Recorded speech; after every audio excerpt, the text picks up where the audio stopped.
Assalamualaikum and hi everyone. Welcome back to Fikas When Fitas Meet Podcast. Because learning doesn't end in class. My name is Nabil Irfan and I am your host for today's episode. Jadi untuk episod kali ini kita akan membincangkan tentang satu frasa yang sering kita dengar, iaitu no pain, no gain. Sebelum ni korang pernah tak dengar satu ayat macam ni? Kalau tak sakit, maknanya tak berkesanlah sesuatu rawatan ataupun aktiviti-aktiviti yang dilakukan itu. Ataupun kalau sakit otot esok hari, maknanya perbuatan yang kita buat ataupun senaman yang kita lakukan itu berkesan. Sebenarnya ramai yang berpendapat bahawa kesakitan itu merupakan satu keberkesanan dalam kita melakukan sesebuah senaman maupun aktiviti-aktiviti kecergasan. Tapi dari sudut pandangan sains dan fisioterapi, adakah no pain no gain ini merupakan satu mitos atau fakta? Jadi kita akan membincangkan sama ada no pain no gain ini merupakan mitos atau fakta, dan kita juga akan diperkongsikan dengan cara-cara bersenam yang lebih selamat dan lebih berkesan. Sebelum kita mulakan, saya ingin memperkenalkan guest kita pada hari ini yang sedikit berbeza daripada episod-episod yang sebelumnya. Okey, silakan Puan Rozita. Terima kasih Nabil. Okay. Nama saya Puan Rozita Hani binti Muhammad Haris. Saya staf di Pusat Pengajian Fisioterapi, merupakan clinical instructor, pegawai pemulihan perubatan di Fakulti Sains Kesihatan, Pusat Pengajian Fisioterapi UiTM Puncak Alam. Okay, saya telah berkhidmat di UiTM, boleh dikatakan sejak daripada 2011. Okey. Sebelum tu saya ada berkhidmat di hospital lain lah. Okey. Terima kasih kerana sudi menjemput saya. Padahal banyak lagi orang lebih bertauliah lah daripada saya. Okey. Hari ni saya nak kongsikan pasal tajuk no pain no gain. Bukan menumpukan kepada cederaan sahaja. Secara generalnya saya akan kongsikan kepada students, mengenai student fisioterapi lah khususnya. Okey, jadi dari pandangan Puan Rozita, sebenarnya apa yang membawa maksud frasa no pain no gain ini? Lebih-lebih lagi dari sudut pandangan pelajar fisioterapi lah khususnya. Okey, kalau kita kata pasal no pain no gain, kalau kita translatekan dalam bahasa Melayu, dia lebih kurang macam susah-susah dahulu, senang-senang kemudian lah. Okay. So, kita memang kena ada rasa sakit dulu, susah dulu, takut dulu, in the process of achievement, nak capai sesuatu lah. Kalau generally untuk student fisioterapi lah.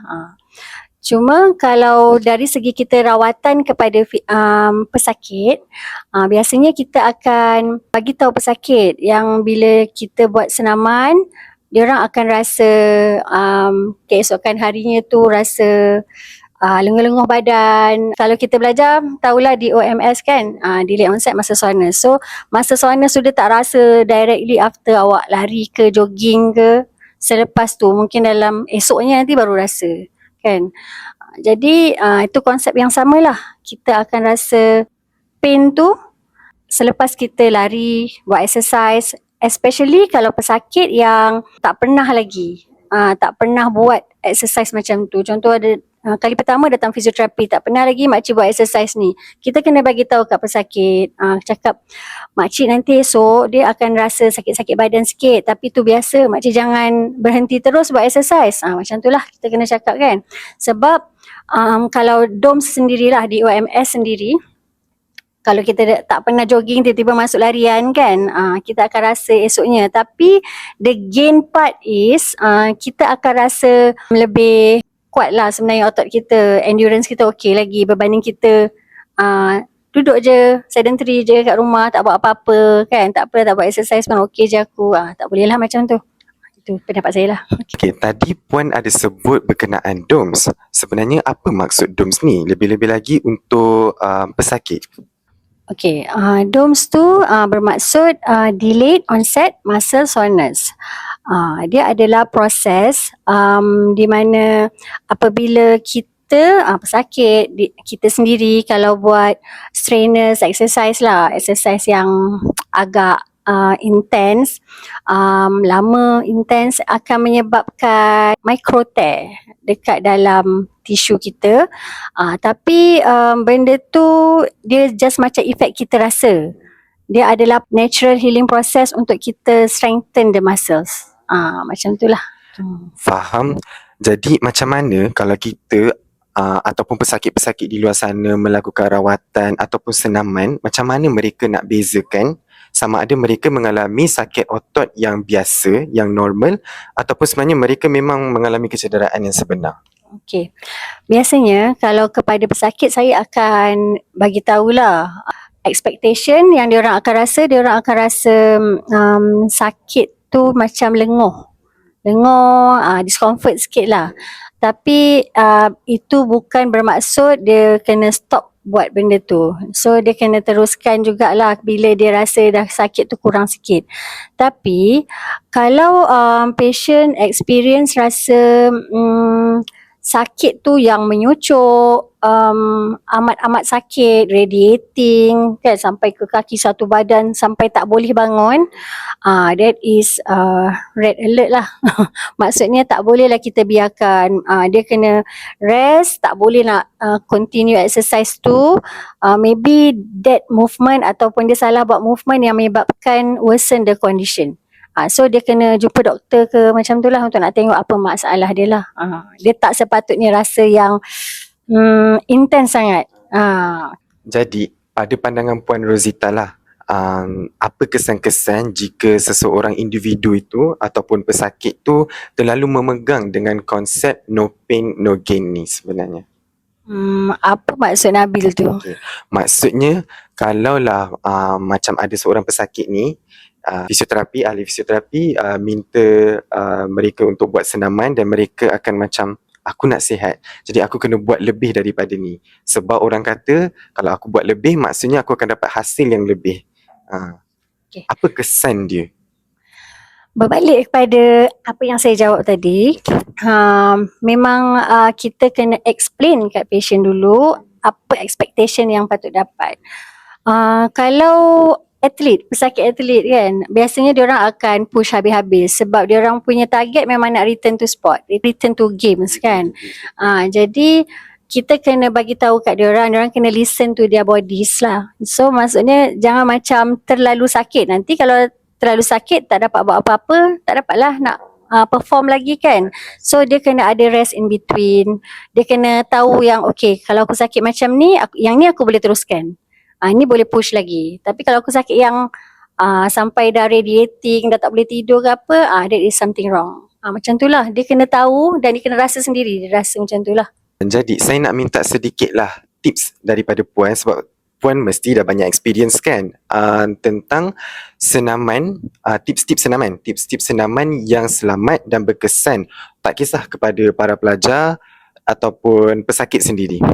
Kalau ikut tips senaman, kalau secara generalnya lah, kalau nak ikut theoretically tu banyak sangat benda nak kena sentuh. Prinsip dia paling utama, kita jangan rasa pain tu beyond our kita boleh terima ke tak tu lah kan. Jadi buat exercise semampu kita. Ikut kemampuan masing-masing. Jangan nanti tengok orang tu boleh je 10 km, takkan aku tak boleh. Kita boleh nak bagi motivasi kat diri kita, kita boleh. Tapi kalau kita tak pernah buat, janganlah kau terus 10 km kan. Buatlah 3 km dulu kan. Brisk walk dulu sebelum kita jogging, sebelum kita running. Kita kena ada step by step. Sama juga listen to your body. Lepas tu kita physio kan, kenalah tahu kalau rasa bengkak ke apa ke, ais lah, elevate, tahu kan belajar benda tu. Asas. Asas dia tu kena tahu. Rest dulu kan, jangan lagi hentam badan kita. Nanti kalau dah terlalu sakit, nanti dah sampai tahap yang kita tak boleh nak baik pulih lah, repair tu nanti susah. Macam tu lah.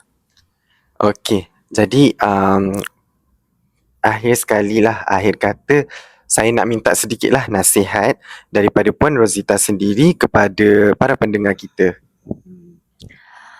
Okey, kalau ikutkan dalam saya punya perkongsian tadi dah ada sikit nasihat-nasihat tu kan. Sangat mencukupi. Okey, sebab sebab saya pernah jadi student, saya faham dia punya struggle. Sekarang ni saya tengah jadi CI dekat HASA, saya tengok student-student saya pun struggle. Tengah tahun akhir nak habiskan FYP diorang dengan nak struggle kat clinical lagi, banyak expectation kan. Tapi dengan diorang sendiri pun saya bagi tahulah benda ni kalau settle clinical ada masa terluang okey je kalau kita nak tengok progression kita in FYP kan, sebab bila waktu clinical is clinical hours lah, biasanya kita tengok patient, kita bincang pasal clinical kan. Tapi kita pun as orang yang around students yang rasa stress tu kena bagi input yang bagi dia orang support lah, bukan tekan dia orang sajalah kan. Jadi saya nasihat untuk diri saya sendiri jugalah, kita bukannya macam to put up myself in their shoes jugalah kan. Tak adalah macam kita nak kecam macam lah kita ni perfect sangat, tak. Jadi kita kena ada give and take juga. Student pun tak boleh ambil kesempatan pula bila bagi kelonggaran, okey lah boleh buat ni, so tak payahlah buat clinical ni, tak boleh. Jadi diorang kena faham mana boundaries tu. Jadi kat mana-mana pun korang pergi, kena tahu kat mana yang kita kena push diri kita, kat mana yang kita kena slow down. Apa-apa kalau tak pasti, tanya orang yang lebih tahu, tanya orang yang kita selesa. Yang penting sekali luah kat mak ayah kan, yang boleh faham, adik-beradik ke yang kita dapat, dan jangan tinggallah luah dekat Allah tu.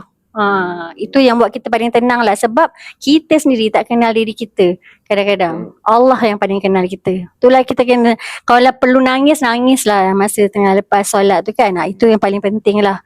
Sebab kadang bila dah sampai waktu stres ni, zaman sekarang ni lagi lah kan, zaman teknologi, akhir zaman kan, semua tu dah jadi macam tekanan kita. Kadang-kadang kita dah pandang satu tempat tapi orang tak tahu pun kita tengah tertekan.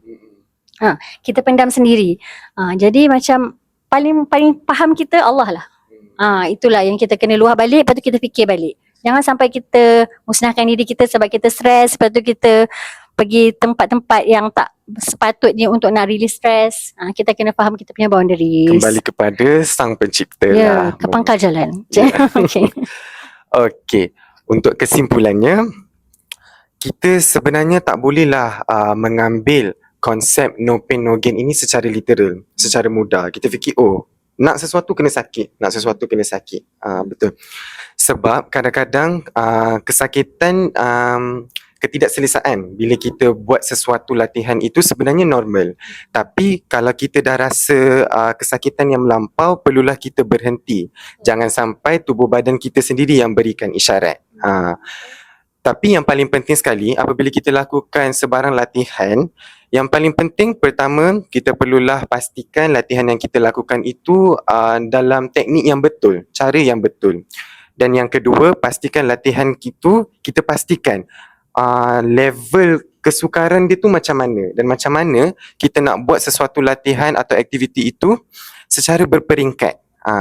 Dan yang terakhir sekali ni adalah yang paling penting, which is kita kena mempunyai masa rehat yang mencukupi. Sebab tubuh badan kita walau macam mana pun perlukan rehat yang secukupnya lah kan, Puan? Sama dengan minda kita jugalah, minda dengan hati kita kan. Betul. So memang kita kena rasa pain tu untuk push kita, positive stress. Kena ada pain tu. Pain tu maksudnya takut kita sakit, kita sedih kita, tapi akhirnya gain kita insyaAllah lah benda yang promising lah.